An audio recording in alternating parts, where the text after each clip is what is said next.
சுந்தரகாண்டம் சர்க்கம் 4. அனுமார் இலங்கையில் சுற்றுதல். அனுமார் கோபுர வாயில் வழியாக செல்லாமலேயே மதிலை தாண்டினார். முக்கியமான இடத்திலேயே தம் இடக்காலின் முதலடியை மங்களமாய் வைத்தார். ராஜ வீதியை அடைந்து தைரியத்துடன் அழகிய இலங்கையை சுற்றித் திரிந்தார்.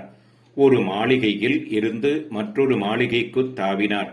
சில மாளிகைகளில் வேத மந்திரம் ஓதினார்கள். ராவணனுடைய தோத்திரங்களை சிலர் செய்து வந்தார்கள். வெவ்வேறு விதமாக உருவம் கொண்டவர்களும் ஆயுதங்கள் தரித்தவர்களும் கொள்ளர்களும் சிறியவர்களும் பெரியவர்களும் அனுமார் கண்ணில் பட்டார்கள். 100,000 பேர் அடங்கிய காவல் படையையும் அவர் கண்டார். மலை உச்சியில் கட்டப்பட்டதும் தாமரை நிறைந்த அகழி சூழப் பெற்றதும் மிகப்பெரிய மதில் சுவர்கள் உடையதுமான ராட்சச மன்னனுடைய அழகிய மாளிகையை கண்டார். அந்த அரண்மனை வாயிலில் புகுந்து ராவணனுடைய அந்தப்புரத்தில் பிரவேசித்தார்.